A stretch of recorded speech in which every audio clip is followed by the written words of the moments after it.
Assalamualaikum warahmatullahi wabarakatuh. Bapak-bapak, ibu-ibu, kita mulai juz 29. Juz 29 dari depan. Ya. Juz 30 sudah selesai. Kita lanjutkan juz 29 dari paling depan, surat ke-67, surat Al-Mulk. Surat Al-Mulk, surat ke-67. Jadi kita baru selesaikan satu juz 30, kita mulai juz kedua, juz 29. Mudah-mudahan juz ke-29 bisa lebih cepat, karena sudah memahami juz 30, semakin banyak yang dipahami, sudah semakin cepat. Ya. Kami baca, Bapak Ibu mendengarkan, kemudian menirukan. A'udzu billahi minasy syaithanir rajim. A'udzu billahi minasy syaithanir rajim. Bismillahirrahmanirrahim. Bismillahirrahmanirrahim. Tabarakalladzi biyadihil mulk.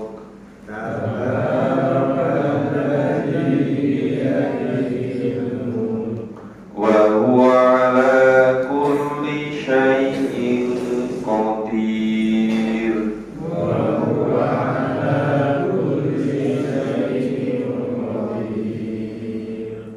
Alladzi khalaqal mauta wal hayat.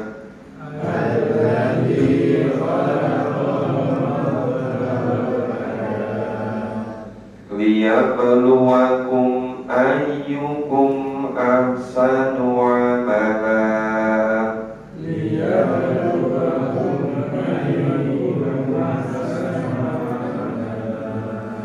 Wa huwal azizul ghafur.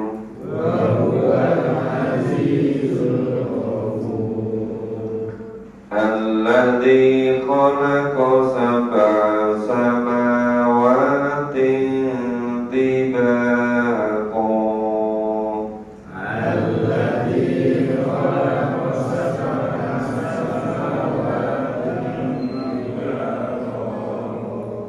Ma tara fi khalqir rahmani min tafawut.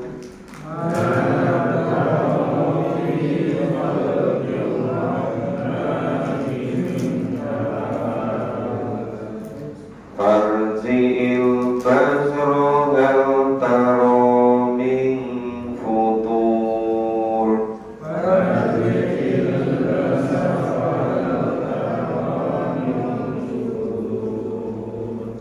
Thumma arji'il basra karrataini yanqalib.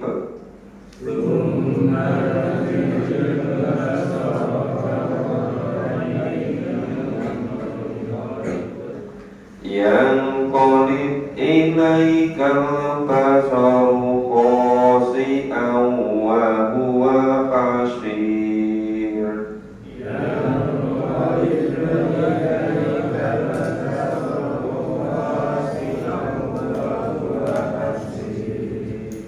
Walaqad zayyana as-samaa'a ad-dunya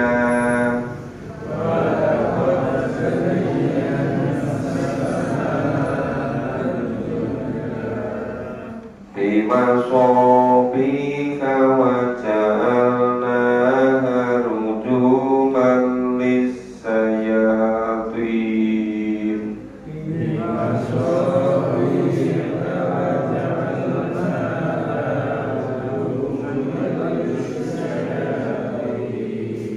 وأعتدنا لهم عذاب السعير.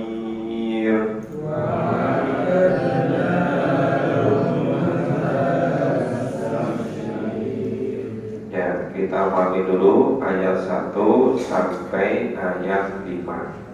Surat ke-67 itu diberi nama surat Al-Mulk. Al-Mulk itu artinya kerajaan atau kekuasaan.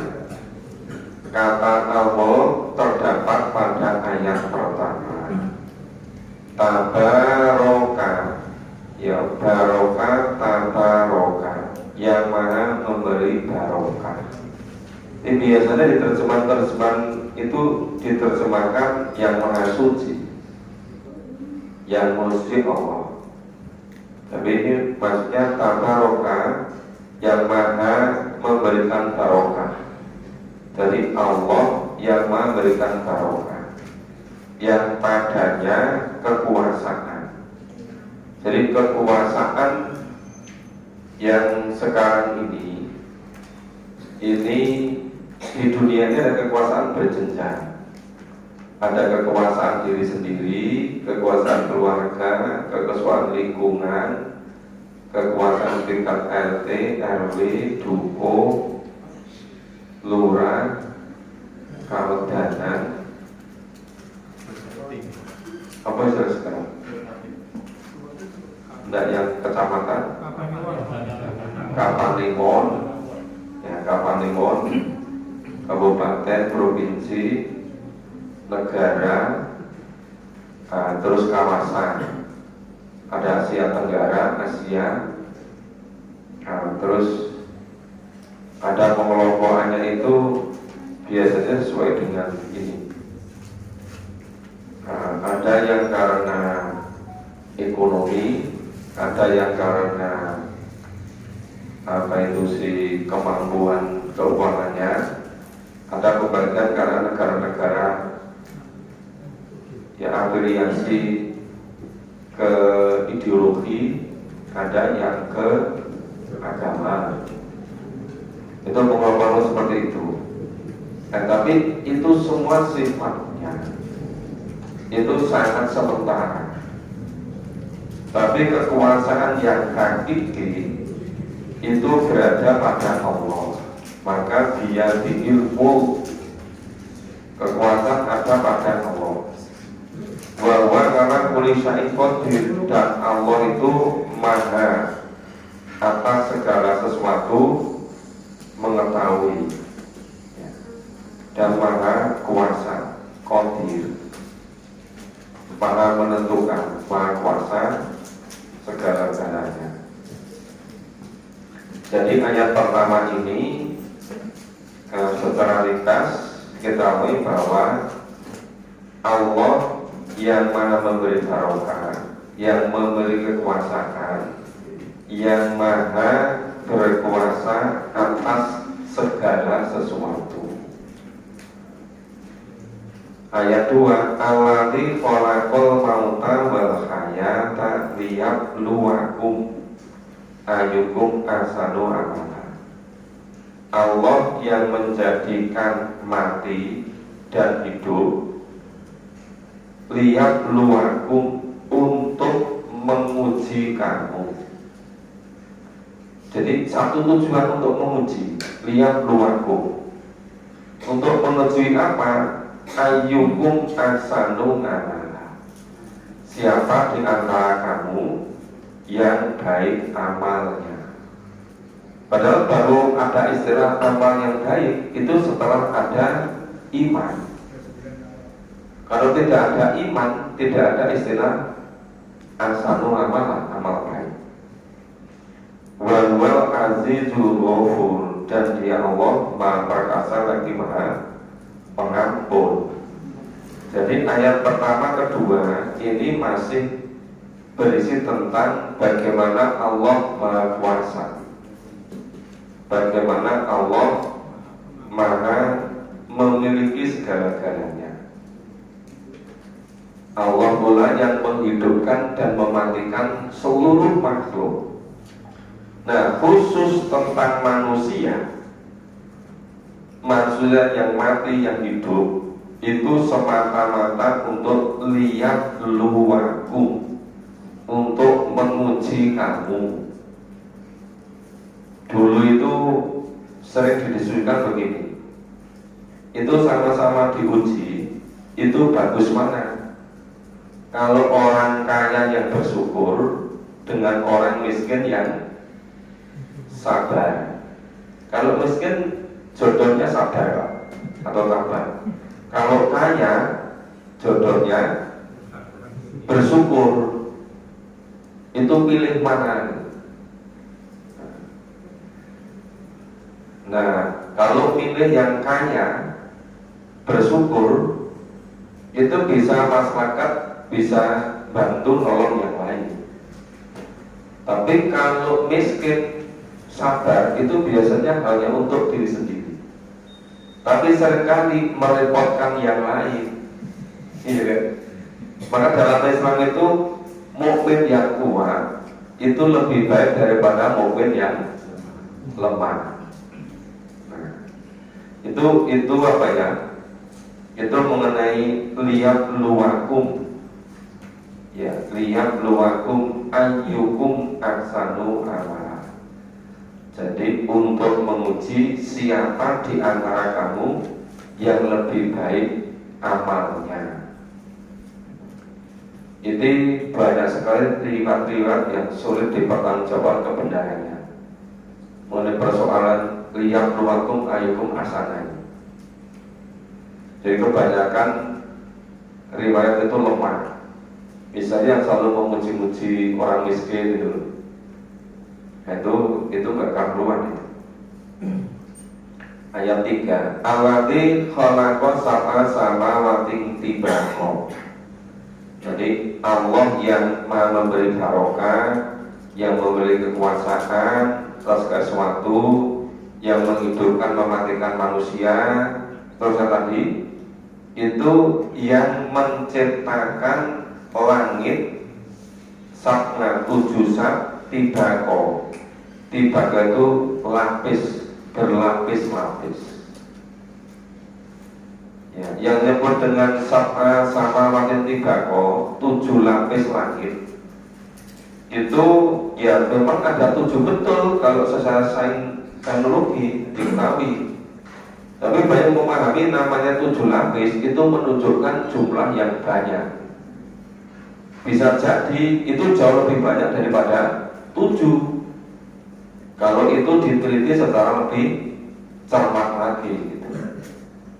Nah, mataro fi khalqir rahman min tafawud. Mataro ya. Kamu sekali-kali tidak melihat ya. Taro melihat, ma tidak, fi khalqi dalam penciptaan Rahman. Maksudnya Rahman itu yang Maha Pemurah, yaitu Allah. Kamu tidak akan melihat ciptaan yang Maha Rahman. Ciptaan Allah itu tafawud, yang tidak seimbang, yang tidak ideal. Jadi seluruh ciptaan Allah itu dengan keseimbangan yang sangat ideal. Biasanya kalau keseimbangan itu terganggu, itu karena sudah ada campur tangan manusia yang mengganggu keseimbangan. Jadi minta mabuk itu penuh dengan keseimbangan, dengan sistem yang sempurna. Faji'il basoro hataro min futur. Faji'il basoro, coba kamu lihat berulang-ulang. Kamu lihat berulang-ulang itu maksudnya coba diperhatikan. Nah, perlu diteliti gitu. Ya, hataro min futur. Adakah kamu lihat sesuatu yang tidak seimbang? Min futur. Coba diteliti secara cermat, secara sungguh-sungguh. Ada enggak yang tidak seimbang itu min futur. Ya. Termasuk penciptaan seluruh makhluk ini. Termasuk kenapa Allah menciptakan lalat kok punya apa ya? Punya untuk nyedot tali yang kecil, seperti gajah itu talinya besar kan. Tapi kalau nyamuk kan lalat kan kecil, untuk nyedot bisa untuk nyedot apa sari buah, bisa menyedot darah manusia. Coba bedanya kecil.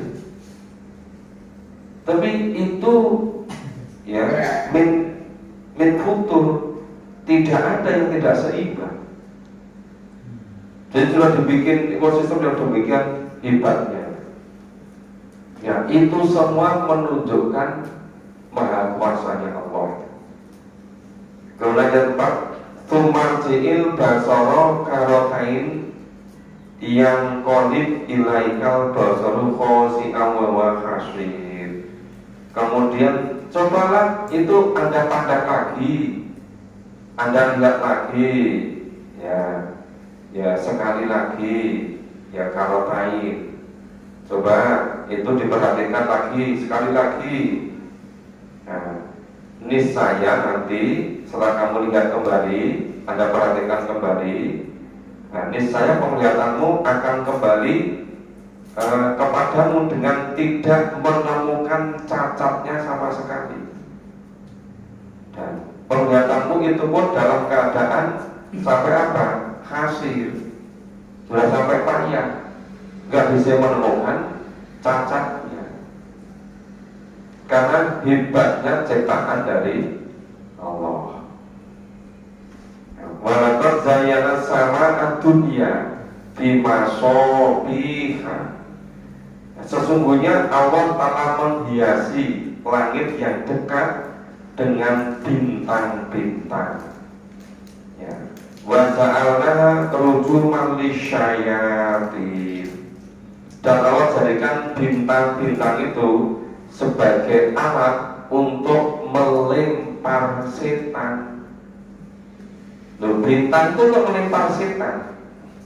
Jadi dulu sebelum Nabi Muhammad, Nabi itu kalau Allah berikan wahyu kepada Rasul, para Nabi itu, malaikat itu ini apa itu si setan itu ini bertumpuk-tumpuk itu mencuri-curi pendengaran malaikat, mencuri pendengaran. Mulai saat dengar itu diinformasikan kepada kahin-kahin itu.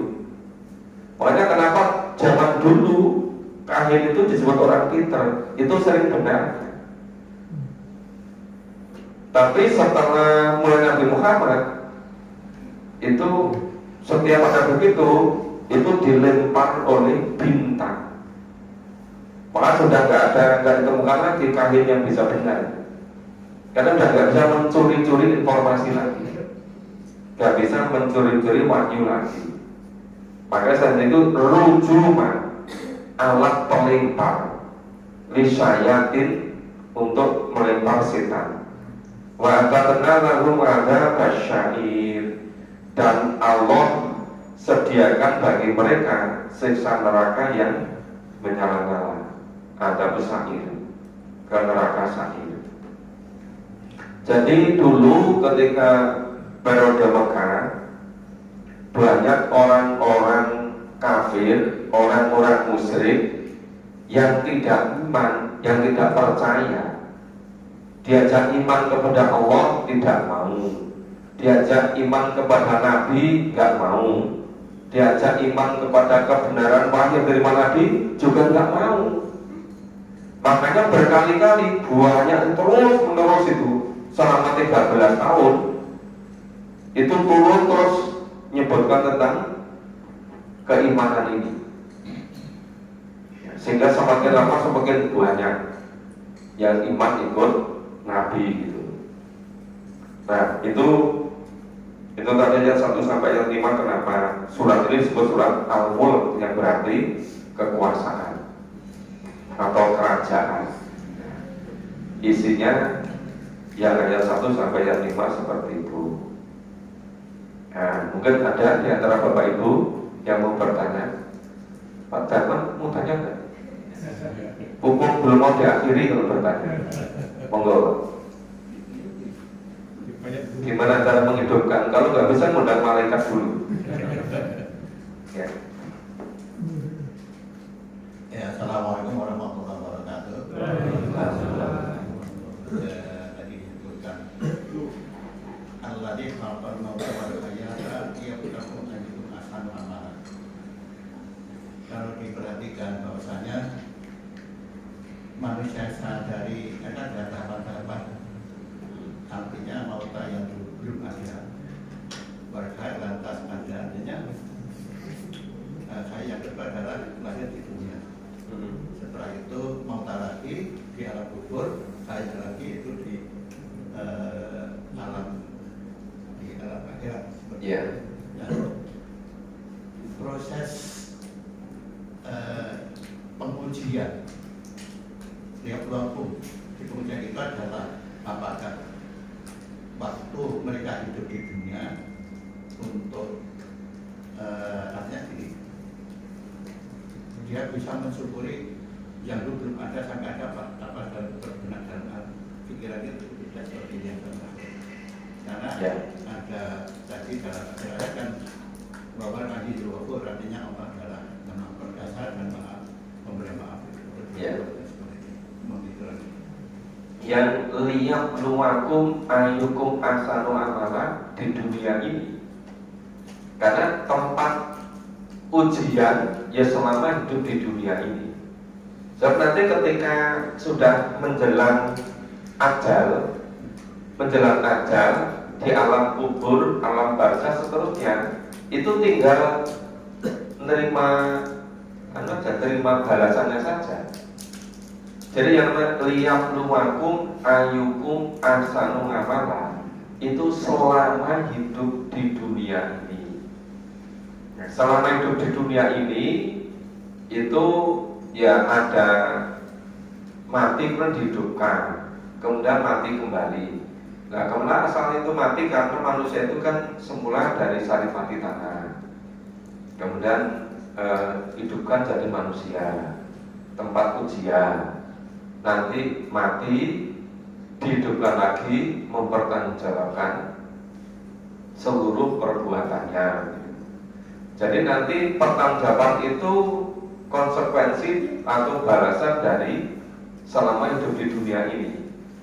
Nah, di dunia ini tidak saja zaman sekarang yang orang berlomba-lomba berbagai macam kesenangan duniawi. Ada senangnya memang kekuasaan, kerajaan, jabatan. Ada yang senangnya kedudukan, ada yang senangnya itu pengaruh, ada senangnya harta materi, ada yang mempertuhankan gengsi, gitu kan? Itu semuanya dunia ini, Pak. Semua di dunia ini. Orang itu memiliki yang namanya keinginan. Orang memiliki yang namanya nafsu. Maka kenapa kok sekarang itu beredar berita katanya ada berapa? 1 ton emas atau berapa? Emas batangan senilai 187 triliun. Nah, itu ketika dimasukkan katanya itu emas masih belum jadi, emas mentah. Tetapi ternyata isinya emas batangan sudah jadi, tinggal jual. Bilangnya itu mau diolah pabriknya di Surabaya, karena Surabaya nggak ada pabrik. Yang menginginkan harta yang banyak sampai ngimpor 180 triliun itu kan orang-orang kaya.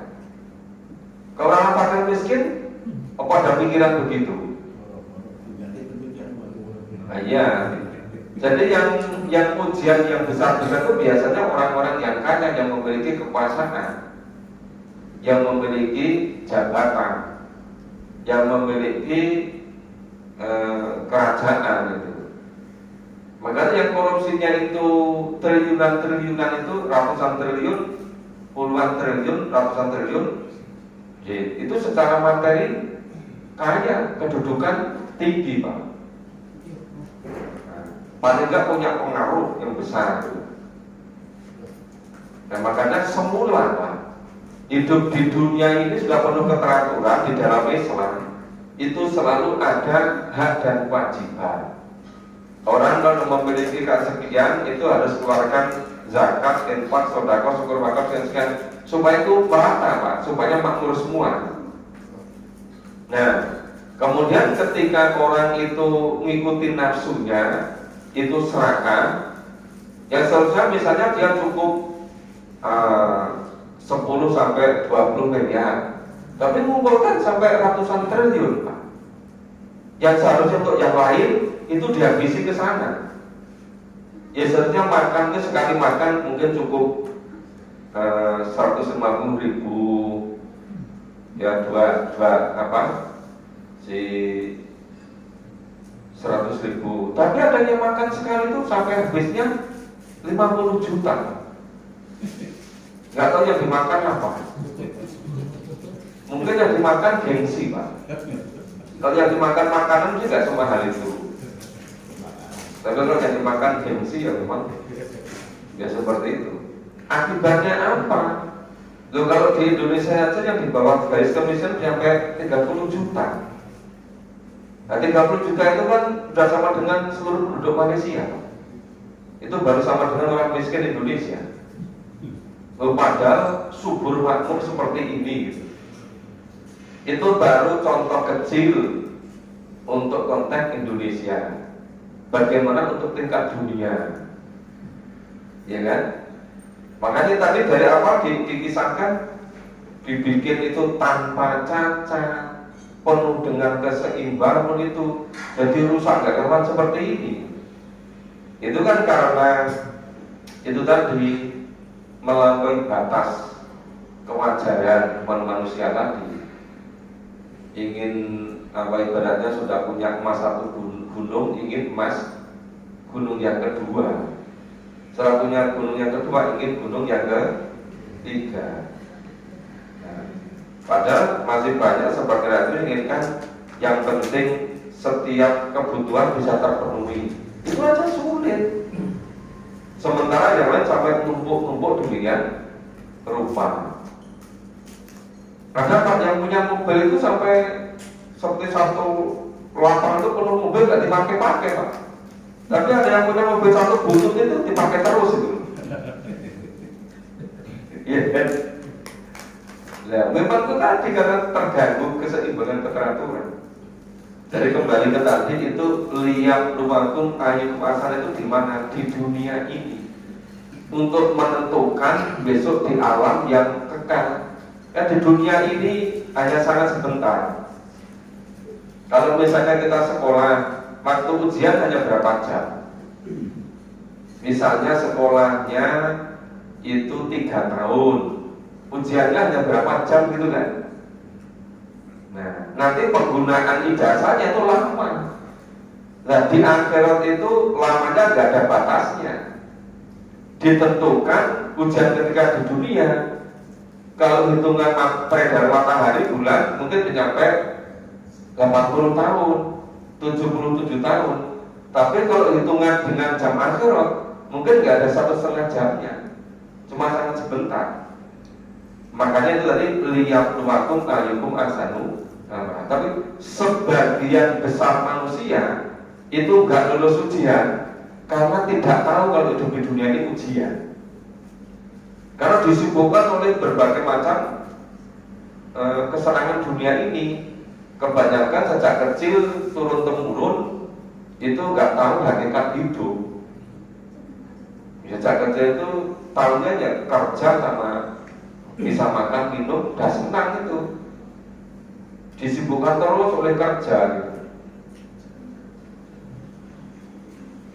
Nah, sehingga tidak seperti tidak bisa punya kesempatan bagaimana memahami hakikat hidup. makna hidup yang sebenarnya. Nah itu nanti biasanya ketika menjelang ajal datang itu baru betul-betul diperlihatkan siksaan. Itu saat-saat penyesalan yang luar biasa. Tapi lebih ngeri lagi ketika diperlihatkan itu dialami di kubur. Nanti ketika dikumpulkan di masa penyelidikan. Tapi ketika betul-betul sudah di alam mana di neraka, itu yang penyesalan tiada taranya. Nah, ini semua yang di sebelah sana itu pasti benarnya. Cuma karena kebanyakan manusia tidak sempat memahami isi Al-Quran, ya hidupnya monoton dari generasi ke generasi, dari satu abad ke abad berikutnya nggak berubah-ubah. Mungkin kondisi dari abad ke-16, 17, abad 21 ini nggak jauh berbeda kan? Ya begini-begini terus sampai nanti muncul generasi yang memang mau memahami Al-Quran secara sungguh-sungguh gitu. Makanya ini sangat-sangat penting. Nyampaikan Pak? Enggak. Tanya saya apa tanya Pak? Tanya Pak. Oh, saya kira tanya Pak Dharma. Enggak. Ini tentang surat-surat yang dispesialkan. Contohnya surat Yasin itu di kita itu dikhususkan untuk bacaan orang-orang yang sudah meninggal itu, untuk kirim doa atau mendoakan itu diawali dengan membaca Yasin dulu. Atau mungkin surat Al-Kahfi itu saya pernah dengar itu harus dihafal oleh setiap manusia itu minimal 10 ayat. Karena itu nanti kalau udah hafal itu nanti di akhirat itu akan mendapat kesulitan. Minimal 10 ayat harus dihafalkan. Sementara surat Al-Mulk ini harus dibaca setiap hari apa gitu dan seterusnya. Apakah itu memang ada aturannya seperti itu ada dalam Al-Quran? Mau penjelasan? Itu kebanyakan terjadi setelah dunia Islam mengalami kemunduran. Kalau mulai masa Rasulullah, apalagi sebelum Rasulullah wafat ya, itu kan hadis saja mulai dituliskan. Itu kan ketika sudah masa Umar bin Abdul Aziz. Umar bin Abdul Aziz itu khalifah Bani Umayyah yang memimpin tahun 99 Hijrah sampai 101 Hijrah. Jadi sudah cukup lama dari wafatnya Nabi. Itu terus sampai kira-kira ya itu 500-an 600 tahun berikutnya. Itu belum banyak yang begitu. Jadi banyak itu muncul setelah orang Islam itu tidak begitu memahami makna Al-Quran. Cuma Quran sebagai bacaan. Ini yang di Jabarsari itu ada tokoh yang sering ikut ngaji bersama kita. Dia ngaji tiap pagi itu di masjid Quran. Padahal dia masjidnya masjid bagus yang di Mujahidin. Dan dia yang mungkin yang wakaf paling banyak temani Pak Haji Darman, Pak Fauzi.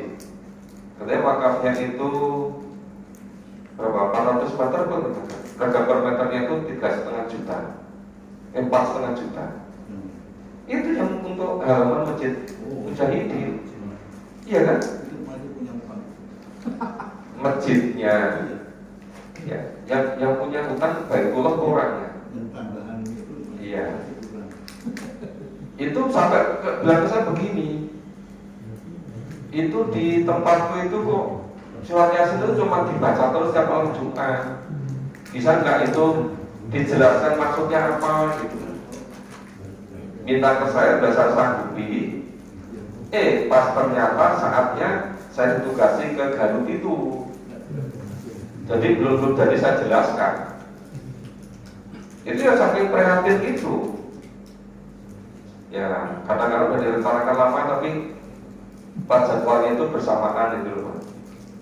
Padahal sudah manteng-manteng gitu, sudah semangat sekali. Nanti kita pahami betul. Beliau mengikuti pas saya jelaskan surat Yasin di masjid Quran itu. Ternyata isinya begitu. Nah, tapi selama ini surat Yasin nggak dipahami isinya. Ya, dikira surat Yasin itu jimat. Ya, padahal surat Yasin itu pedoman hidup itu. Itu kan kalau di surat Jasya 20 disebutkan hada basairul linnas wa hudan wa rahmah liqaumin yuqinun. Al-Quran ini pedoman hidup. Jelas sekali. Namanya pedoman itu kalau nggak dipahami isinya kok bisa? Bapak Ibu yang kerja di kantor kan banyak pedoman-pedoman kan? Nah, pedoman itu bisa dipedomani karena kita paham isinya. Lah Quran itu basairul linnas, pedoman itu bagi manusia. Lah kok nggak dipahami isinya? Gimana cara mempedomannya? Dia itu sudah berjalan kira-kira mulai betul-betul parah itu abad 16-17 Pak. Sampai sekarang abad 21, udah berapa ratus tahun itu? Udah lama kan? Udah berapa keturunan saja itu? Nggak siuman-siuman itu. Makanya sekarang ini alhamdulillah sudah mulai banyak, terutama di daerah Purwo ini. Mulai Purwo ini sudah mulai banyak. Dulu saya itu sudah lama waktu sekolah kuliah dulu saya bercita-cita begitu jadi dosen, kok saya itu jadi dosen yang cepat rampung urusan pangkat gulungan itu loh. Terus nanti fokus mau memahami Quran itu. Makanya dulu kan cepat-cepat dokter, cepat profesor, cepat pakai gitu. Terus nggak urus itu gitu. Tetapi ternyata urusan itu masih banyak terus itu sampai sekarang. Tapi tetap juga bisa berusaha. Prioritas pertama itu memahami Quran. Misalnya walaupun sehari satu orang ngajar sampai 3-4 kali, tetap saya berusaha memahami Quran. Ya di masjid-masjid itu. Di masjid ya di rumah, tapi yang paling banyak di masjid Quran sekarang. Nah sekarang nggak bisa mundur-mundur lagi ya, usia sudah semakin makin tua. Nanti kalau mundur-mundur kapan lagi gitu. Maka kadang-kadang saya ajak sama bapak-bapak, ibu-ibu, ayolah pokok kita masih ada kesempatan. Nanti kalau sudah sempat baru menyesal itu. Ya. Bahwa kalau yang perlu itu, saya pernah mikirkan gitu. Bisa nggak ya, misalnya setiap ketemu saya hanya beda tempat, tapi saya dibantu urut terus itu loh. Misalnya dari juz, misalnya juz 21, nanti di masjid Quran itu, nanti maghribnya di masjid mana yang lanjutan itu di saat itu, terus itu nanti mereka mungkin setahun bisa selesai. Kalau sehari 3 kali loh Pak. Cuma ini yang ngikuti ini nanti bisa apa enggak itu? Sulit ya. Kecuali beberapa orang yang mau isi koma itu ngetoke itu loh. Kalau tuan kan nggak pasti butuh duit loh Pak. Iya kan? Kalau seperti kalian nggak itu butuh duit, kok duit Pak. Yang dibutuhkan itu akhirat Pak. Kalau misalnya bisa siapa yang inginkan kita isi koma, nek kono kita ke kendaraan bareng, ayo urut gitu loh pokoknya, yang diwanya gitu. Nah, kalau bisa begitu mungkin cepat setahun bisa selesai Pak. Karena paling nggak sehari 3 kali kan, nggak kalah dengan minum obat itu. Sehari 3 kali, subuh, maghrib, isya gitu. Nanti kan bisa cepat Pak gitu. Cuma nanti yang mau berapa orang mungkin lama-lama bisa tambah. Nah sekarang ini kan beda-beda semua Pak.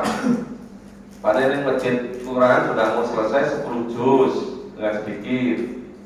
Nanti sudah selesai mulai juz, mungkin juz 15. Di sini juz 29. Terus di Koperta juz 21. Terus yang di Muqtadin juz 26. Kan beda-beda semua itu. Ya permohonan gini Pak. Kalau sekarang seperti ya untuk surat Al-Mulk. ini kan surat 30 surat ayat 30 ayat ya. ayat. Nah 5 ayatnya juga ada pertanyaan jadi lama juga. Padahal kalau tidak ada pertanyaan kan dia juga sulit untuk memahami seperti yang seperti itu. Ya makanya saya itu berusaha jangan sampai lama-lama pada satu tanya. Makanya biasanya saya itu kalau nggak ada yang bertanya, kira saat ini satu kali pertemuan antara 15 sampai 20-an 5 ayat. 15 sampai 20 ayat. Kalau nggak panjang ayatnya lupa. Pertanyaan itu dibutuhkan untuk pemahaman. Iya, makanya selama terkait pemahaman ya monggo. Tapi kalau sampai pendapat sampai itu saya nggak itu tertarik. Mau hilang esensi ayat Qur'annya, ganti pendapat A, B, C, D, T, terus firman Gusti Allah malah hilang gitu. Kita didatangkan yang itu untuk memperjelas saja. Iya. Makanya saya berusaha membatasi. Gitu. Gimana bisa terus? Kita teruskan, kami baca, Bapak Ibu mendengarkan terus menirukan. Ayat 6 ya. Itu ada smartphone atau motor koran nggak? Kalau bisa kan tirukannya lebih jelas. A'udzu billahi minasyaitonir rajim.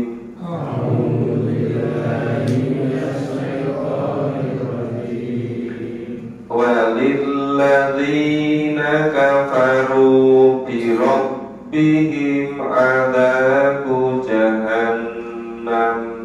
Walilladzina kafaru bi rabbihim adzabu jahannam. Wa bi'sal masir. Idza ulqu fiha sami'u laha sahiqa.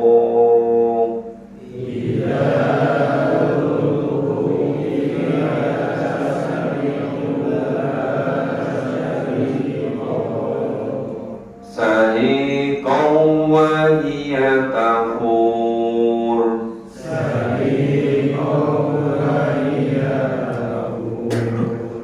Takadu tamayyazu minal ghaidh.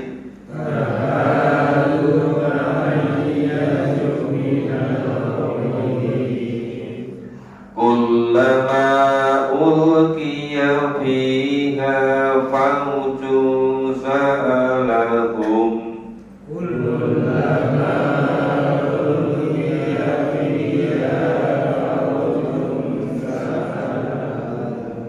Sa'alahum khazanatuha alam ya'tikum nadhir.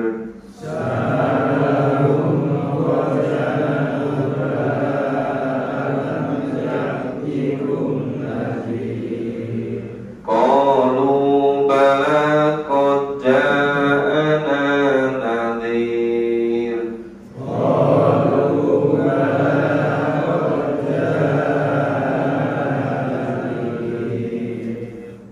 Nadhirum fakallabna wa qulna ma nazzala Allah.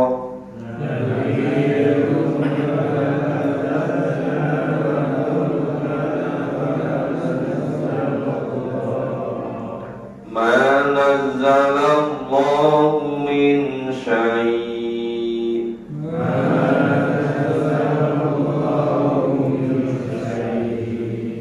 In antum illa fi dhulalin kabir.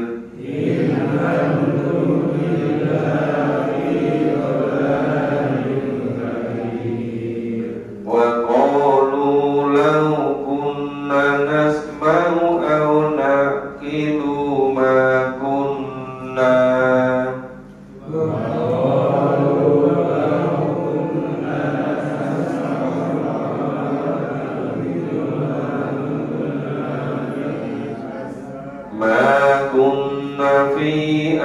ashabis sa'ir.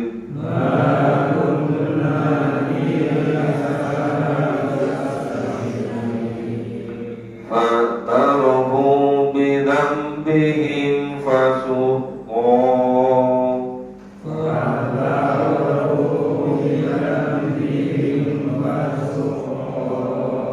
Fasuqan li ashabis sa'ir.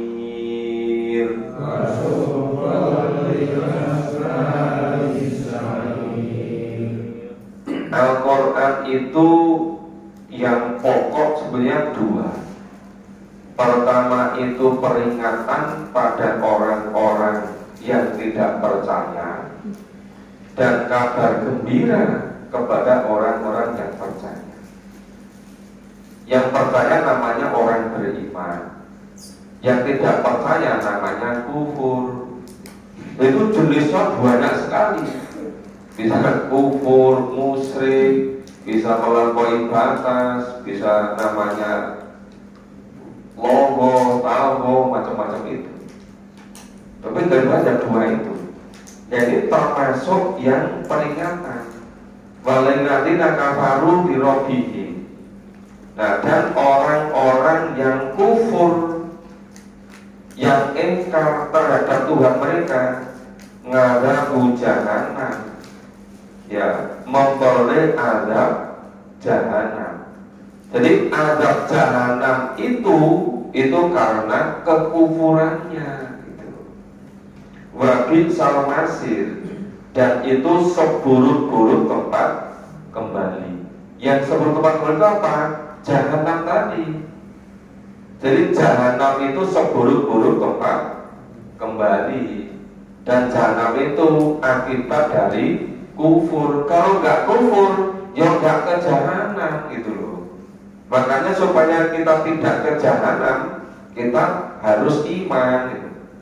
Ya kalau iman, ya perlu memahami Al-Quran dan mengamalkannya, gitu. Nah, idza ulqu fiha sami'u laha, apabila mereka dilemparkan ke dalam neraka. Nah, apabila itu pasti terjadi. Jadi pasti terjadi, mereka dilemparkan ke neraka, ya. Tadi dilemparkan neraka itu sami'u laha, mereka mendengarkan suara apa? Suara neraka yang mengerikan, ya. Sami'u laha wa syahiqo wa hiya kafur. Sedang neraka itu suaranya menggelegak gak karuan. Jadi sepertinya neraka itu apa ya? Sangat ganas itu. Seperti ada daya magnetnya itu. Begitu orang itu melemparkan sana, suaranya kesedot itu, ketandai itu. Maka idza ulqu fiha, apabila dilemparkan ke neraka, sami'u laha, itu mereka mendengarkan suara di neraka itu, suara yang mengerikan. Sedangkan neraka itu suaranya menggelegak demikian rupa. Maka tutamayyazu minal ghair, hampir-hampir neraka itu terpecah-pecah lantaran marah. Kenapa marah? Karena kenapa orang-orang yang penghuni neraka itu dulu ketika di dunia nggak lulus ujian. Tadi kan hidup dunia kan liyabluwakum ayyukum ahsanu amala. Yang tidak lulus ujian hidup dunia ini kan masuknya neraka. Neraka kok bondong-bondong banyak sekali masuk neraka itu loh. Maka yang kamu utama yajumnal ghaib, hampir-hampir neraka itu pecah lantaran marahnya. Ulama ulqiya fiha, setiap kali dilemparkan ke dalam neraka, faujun sa'alakum khazanatuha. Nah, setiap dilemparkan ke neraka orang-orang kafir tadi, penjaga-penjaga neraka itu sama bertanya kepada mereka. Tanyanya gimana? Alam yaktikum nadir, apa dulu ketika di dunia itu tidak pernah datang orang yang memberi peringatan? Apa dulu di Cupu Watu nggak ada? Apa di Sukoharjo nggak ada? Itu yang bertanya malaikat penjaga neraka. Ini semua itu berbondong-bondong ke neraka. Apa dulu di dunia nggak ada yang kasih peringatan gitu? Itu yang bertanya malaikat penjaga neraka. Terus orang-orang kafir yang mengatakan, jawab gimana? Qalu, mereka menjawab, bala koja anak nadir. Dulu itu benar-benar ada, ya, sungguh telah datang kepada kami orang yang memberi peringatan. Tapi fakadabna, tapi kami semua itu mendustakannya. Kami semua ini mengingkarinya. Itu hebatnya ketika di neraka kok ngaku itu loh. Ini yang dunia orang belum ngaku itu. Tapi kan di neraka itu ngaku ini. Ini jelas sekali ini. Jadi mengatakan fakadabna, kami mengingkari, mendustakan semua. Wa qulna manazzalallahu min syai'. Maka satu mendustakan kami katakan gimana? Allah tidak menurunkan sesuatu pun, kamu tidak lain hanyalah di dalam kesesatan yang besar. Jadi manazzalallahu min syai' in antum ila bidulaling kabir. Ya sudah, karena dulu juga ada kasih peringatan kamu mendustakan kafir. Ya di sini tidak ada apapun keringanan. Ya, betul-betul berada dalam kesesatan yang besar. Orang ngerti ujian. Jadi waktu ujian itu orang sadar kalau dunia itu sebagai romansa hidupnya cuma di dunia itu loh. Nah, ya gak ikut ujian, ngerti masuk neraka. Nah, repot ini kan. Maqalu laukuna nasma'u, dan mereka berkata, sekiranya kami mendengarkan au nakilu atau memikirkannya, terus gimana? Makuna fi ashabi sa'ir, tentu atau pasti kami semua tidak menjadi penghuni neraka sa'ir. Jadi umpama ning dunya dulu itu mau mendengarkan, mau mengikuti orang yang kasih peringatan, atau gelap berpikir kemudian mengikuti, tentu tidak akan berada di neraka sa'ir. Jadi Bapak Ibu kalau membaca firman Allah seperti betul percaya kan? Kadang-kadang pancen mendino gawe yang jelas dimenukui. Misalkan firman Allah dianggap seperti buku biasa gitu loh. Ya. Tapi pasti terjadi. Kepastian itu 100% kebenarannya itu. Nah, seringkali enggak gitu percaya. Nah itulah yang nanti yang menentukan besok kondisi akhiratnya itu. Maka wa qalu law kunna nasma' aw naqil ma kunna bi ashabi sa'ir. Mereka katakan seandainya dulu di dunia. Ini yang namanya kata lau, pengadilan yang pasti sudah tidak terjadi. Kenapa? Wis kebacut. Seandainya dulu di dunia, padahal itu sudah di neraka sa'ir loh. Katakan seandainya dulu di dunia saya mendengarkan dan memperhatikan mereka yang kasih peringatan itu, tentu saya sekarang tidak ada di neraka sa'ir. Nah, terus fa'tarafu bidzambihi, mereka mengakui dosa mereka. Mereka mengakui dosa mereka, tapi mengakuinya sudah di neraka gitu. Fasuqol li ashabi sa'ir, maka kebinasaanlah bagi penghuni-penghuni neraka yang saat apinya menyala-nyala. Ya sudah tidak bisa lepas kemanapun kalau sudah terlanjur. Nah memang kenapa ayat yang semacam ini gambaran neraka terus diulang-ulang, supaya semakin banyak orang yang iman, supaya semakin banyak orang yang selamat besok di akhiratnya. Tapi ternyata itu berbeda-beda alam, berbeda-beda zamannya. Kalau zaman Nabi kalau tambah sampai kira-kira 800 berikutnya, itu ya korek lama 2/3 dari dunia ini gitu. Ketika bangsa memimpin peradaban dunia, sampai Islam memimpin di Spanyol itu aja 781 tahun Pak. Kan lama sekali. Nah ketika Eropa, Spanyol ditaklukkan kembali oleh Isabella dan Ferdinand, baru kembali lagi. Itu. Gimana ini ayat 6 sampai 11? Ada yang pertanyaan? Enggak, kalau ada. Nah, kalau nggak ada apa diteruskan sampai 15. Teruskan sampai 15. Berarti kira-kira ini surat Mulk itu 2 kali pertemuan selesai gitu. Biar nanti kalau suatu Allah manggil itu kan ada pahaman, walaupun sedikit-sedikit itu.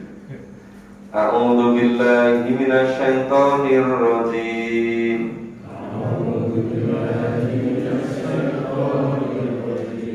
Innal ladzina ya'sawna rabbahum bil ghaib. Innal ladzina ya'sawna rabbahum bil ghaib.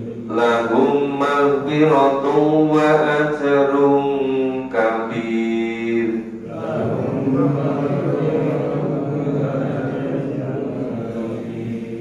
Wa asirru qawlakum aw ijharu bih.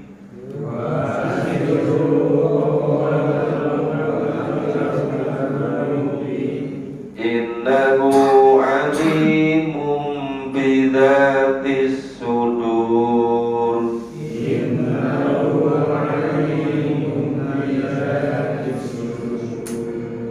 Ala ya'lamu man khalaqa wa huwal latiful khabir.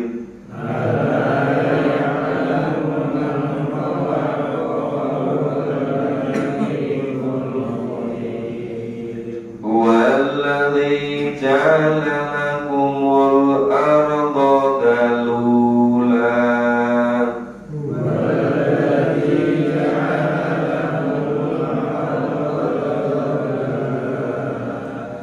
Famsu fi manakibiha wa kulu mir rizqi.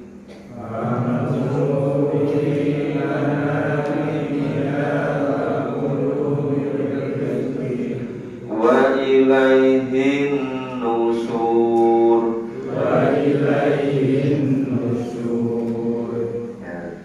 Innal ladzina yakhshawna rabbahum. Khosa yang syau itu takut. Sesungguhnya orang-orang yang takut kepada Tuhannya, kepada Allah, bil ghaibi. Yang apa? Yang bil ghaibi terhadap yang ghaib. Ya, lahum maghfiratu wa ajrun kabir. Bagi mereka memperoleh ampunan dan pahala yang besar. Jadi itu kenapa dikatakan yang sauna robbahum bil ghaib, takut kepada Tuhannya yang ghaib. Karena kan kalau kita nggak memahami Quran, kita nggak tahu loh kalau Allah itu membersamai kita dimanapun kapanpun kita berada. Itu kalau nggak memahami Quran, nggak akan ngerti. Tapi kalau kita memahami Quran, akan ketemu semua gitu. Maka dikatakan itu yasona robbahum bil ghaib. Man ba'asirru qaulakum awijharu bi. Dan rahasiakanlah perkataanmu atau lahirkanlah. Jadi bahasa mereka pasti Allah mengetahui. Indah ngalimu bidati sudur. Sesungguhnya hunya kembali pada Allah. Sesungguhnya Allah maha mengetahui apa yang ada di hati. Jadi maksud bidati sudur ada di dalam hati itu, ya dengan dada itu ya yang ada di hati. Itu apapun yang terlintas di hati kita, Allah mengetahui. Ala ya'lamu man khalaqa wa huwal latiful khabir. Apakah Allah yang menciptakan itu tidak mengetahui yang kamu lahirkan dan merahasiakan? Wa huwal latiful khabir, dan Dia Allah itu sebetulnya di sini itu biasa semacam latif itu halus. Tapi maksudnya latif itu mengetahui secara detail-detailnya, seteliti-telitinya. Misalnya ada di antara bapak ibu yang ahli membuat komputer, ngerti detailnya nggak terhadap komputer yang dibuat? Ngerti nggak? Ngerti. Nah itu namanya latif. Jadi Allah itu mengetahui sedetail-detailnya terhadap ciptaan yang termakhluk ini. Nah, khabir malah mengetahui. Jadi sama sekali tidak ada yang kelewatan. Semuanya betul-betul itu secara rinci diketahui oleh Allah. Cuma memang banyak pendapat tuh ya, bukan firman Allah tuh. Pendapat apa? Bilangnya apa? Allah itu setelah mencipta, terus Allah terus lepas tangan, terus berjalan sebagaimana apa itu sistem itu gitu. Padahal di sini disebutkan wa huwal latiful khabir, dan Allah itu maha mengetahui sedetail-detailnya, sekecil apapun itu Allah maha mengetahui. Walladzi ja'alakumul ardo, Dia Allah yang menciptakan untuk kamu bumi. Allah yang menciptakan bumi untuk kamu. Dalula, ya. Dalula itu apa ya? Yang mudah. Maka fansu fi manaqibiha wa kulu min rizqi. Ini ada perintah fansu, maka berjalanlah kamu di segala penjurunya. Fansu fi manaqibiha, berjalanlah kamu di muka bumi ini di segala penjurunya. Wa kulu min rizqihi, dan makanlah sebagian dari rezeki Allah. Hanya kepada Allah. Wa ilahi nusur, dan kepada Allah lah kembali segalanya, dan apa itu nusur, dibangkitkan. Jadi nanti ketika dibangkitkan semuanya kembalinya pada Allah. Jadi ini semua yang menciptakan bumi seisinya itu Allah disediakan untuk kita semua manusia. Kita suruh pergi kemana saja di muka bumi ini dan suruh makan apa yang kita inginkan di bumi ini. Tentu pakai aturan mana yang halal, mana yang haram. Tapi ketahuilah bahwa semuanya nanti setelah dibangkitkan kembali, nusur, semuanya kembalinya pada Allah. Tidak akan bisa pergi kemanapun. Semuanya kembalinya pada Allah.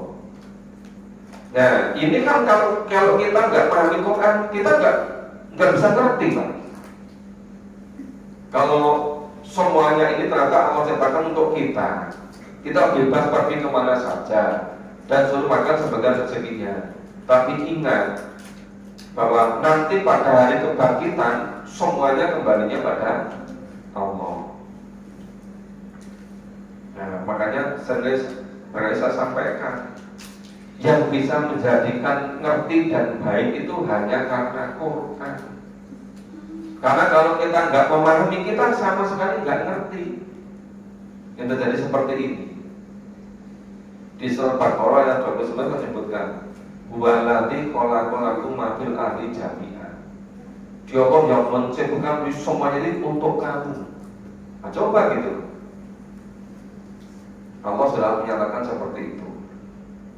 Nah, ini sudah selesai sampai ayat 15. Sehingga malam hari ini selesai separuh dari surat Al-Mulk. Jadi 15 ayat dari 30 ayat. Semoga satu kali pertemuan lagi selesai surat Al-Mulk itu. Nah, sekarang yang penting esensinya, isinya, pokoknya itu bisa ditangkap gitu. Ditangkap, oh ternyata surat Al-Mulk isinya seperti itu. Udah hampir semuanya tentang keimanan, untuk nambah iman kita kepada Allah. Allah Maha Mencipta, Allah Maha Ngurusi, Allah mengatur segalanya. Baik itu yang disembunyikan atau dinyatakan, semuanya Allah ketahui sedetail-detailnya. Dan semuanya nanti dibangkitkan, semuanya kembalinya pada Allah. Makanya kita kalau ingat ayat ini, kita harus betul-betul hati-hati setiap gunakan waktu, setiap ambil keputusan, gunakan kesempatan. Karena biasanya awal mulanya itu dari ketepatan ambil keputusan, gunakan waktu itu. Itu biasanya beruntun menentukan berikutnya. Ya, secara ringkas seperti itu. Gimana, ada yang tanya kok? Silakan Pak Guru.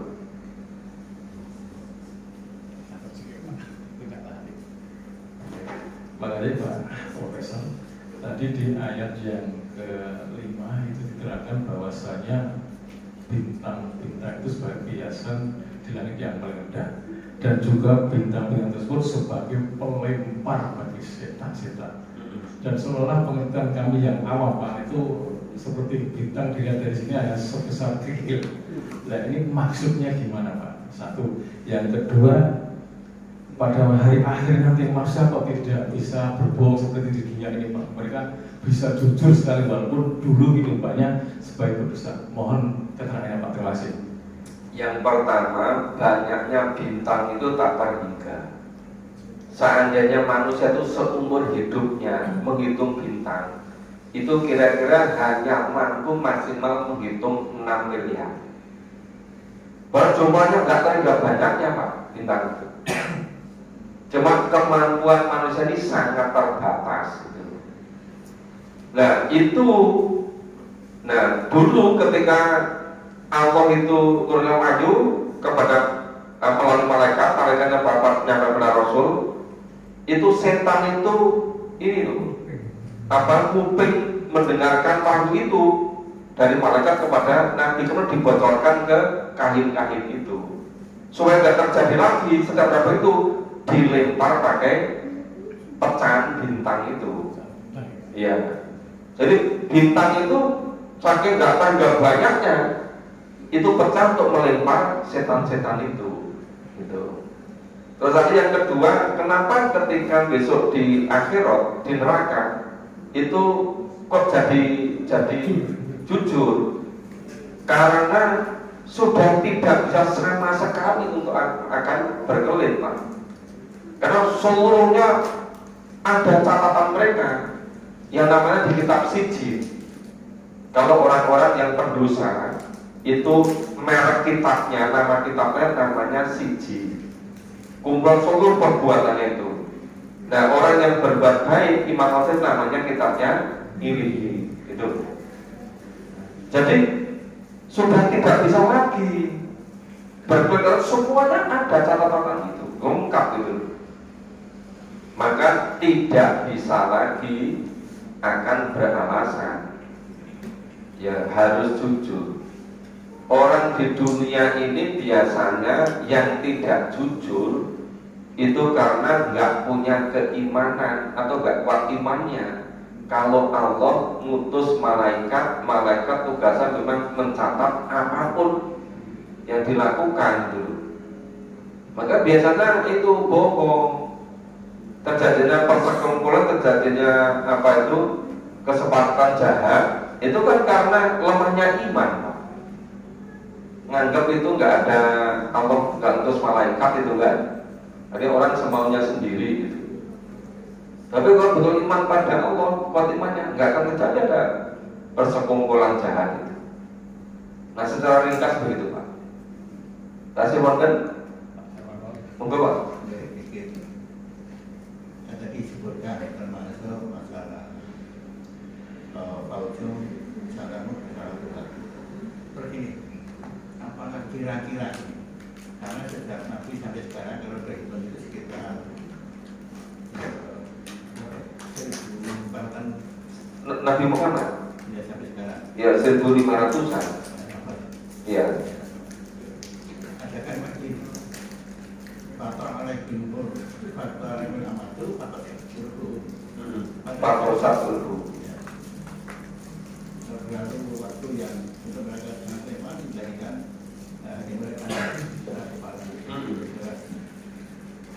Kan ini asas kelompok orang yang tadi disampaikan Pak Jono, ada itu yang mulai kelompok Yasinan. Tapi di seluruh tiada untuk mau tidak mau. Apa itu masuk golongan itu juga. Kalau dari sejarah dulu kan sahabat itu ada yang mengikuti sejak periode Mekah, ibaratnya berjuang dari awal. Ada yang ngikutnya Nabi itu ketika sudah di ujung akhir menjelang wafat Nabi, itu sudah Fathu Mekah. Ada yang ketika Nabi itu sudah menang, terus banyak dapat ghanimah. Banyak orang yang masuk Islam secara berbondong-bondong sampai Rasulullah wafat. Nah, begitu Rasulullah wafat, yang berbondong-bondong akhir ini itu belum tertempa dengan kuat, Pak. Makanya ketika Nabi wafat, ada yang kemudian ada tokoh yang mendapat diri jadi Nabi, banyak yang percaya. Kenapa? Belum sepenuhnya memahami Quran. Padahal tidak ada Nabi lagi setelah Nabi Muhammad. Ada juga ketika Abu Bakar Siddiq dari khalifah, kemudian nggak membayar zakat. Alasannya apa? Lu zakat itu kan pada Nabi udah meninggal, gitu kan? Jadi sebetulnya ada sebagian dari awal yang seperti itu. Nah, cuma ini nanti pada era tertentu itu betul-betul diperkuat betul imannya itu. Nah, terlebih lagi ketika Rasulullah wafat, sahabat-sahabat itu yang dulunya sebagian besar nggak mau pisah dengan Nabi, ingin terdekat dengan Nabi. So Nabi dapat wahyu langsung bisa dapat itu, dengarkan itu. Begitu Rasulullah wafat, itu sahabat itu nyebar ke seluruh penjuru dunia untuk dakwah, Pak. Sehingga berapa tahun Rasulullah wafat, terus Islam menyebar ke luar semenanjung Arab. Maka nggak lama berikutnya termasuk sampai ke Nusantara ini, gitu. Bukan lupa. Nah, ketika awal terus itu memang kekuatannya luar biasa, spiritnya, inspirasinya itu. Maka sampai ke ujung Eropa, sampai ke ujung Afrika, ke Asia, dan semuanya begitu, Pak.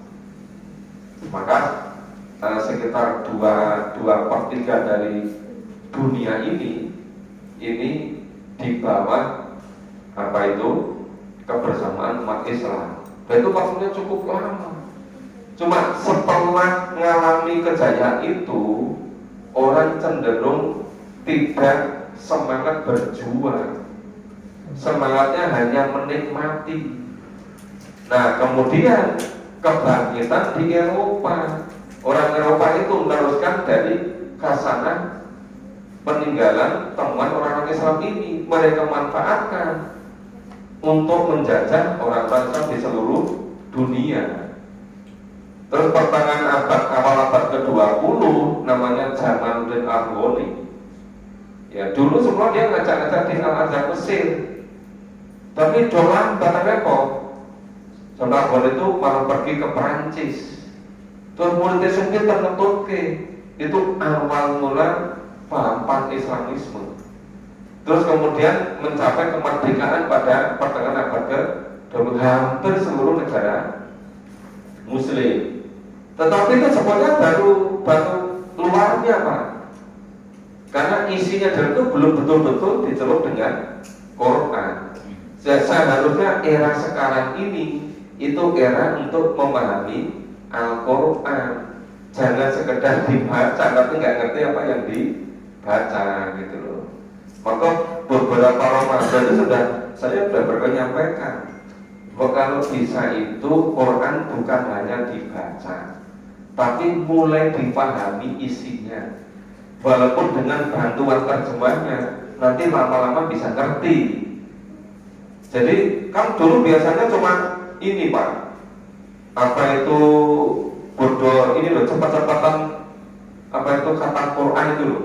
Ada yang satu Ramadan, ada yang khatam 3 kali, yang 4 atau yang 5 kali gitu. Saya bilang kan, buat sekarang gak usah khatam berkali-kali, tapi yang dibaca itu dipahami gitu loh. Ya karena Al-Quran itu bahasa ilulinas sebagai pedoman oleh manusia. Lah kok pedoman gak dipahami, ngerti wacana apa ngerti. Nah itu kan sudah bertahun-tahun Pak saya nyampaikan di banyak tempat. Cuma dulu saya kan kelilingnya jauh-jauh terus itu loh. Ya, nah mulai 2 tahun terakhir ini yang bagian sekitarnya dekat-dekat itu kan. Ya kan gini, jadi kan harapan pahala. Satu itu sudah dihitung satu pahala. Iya, tapi Quran diwajibkan bukan sekedar untuk mengumpulkan pahala.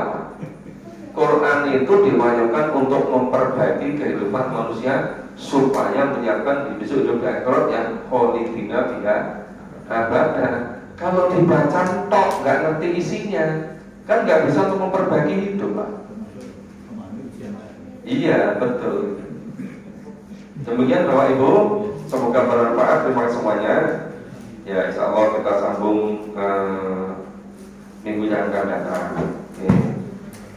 Besok malam satwanya di Masjid Taqwa. Mari sama-sama kita bersama-sama sholat Isya, kemudian kajian di Masjid Taqwa. Mohon maaf kalau kurang salahnya. Assalamualaikum warahmatullahi wabarakatuh. Demikian Bapak Ibu kajian Ramadan malam hari ini. Ini sudah jam 8 lebih 30 menit.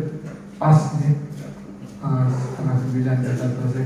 Terima kasih Bapak Profesor Sudesno yang telah membawakan kajian pada malam hari ini. Mudah-mudahan apa yang kita peroleh bisa menambah iman kita dan semakin mantap iman kita. Bapak-Ibu sekalian, berhubung sudah selesai kajian pada malam ini, marilah kita tutup kajian pada malam hari ini dengan bacaan tahmid. Kesalahan, mohon maaf. Bila tahu kita. Assalamualaikum warahmatullahi wabarakatuh.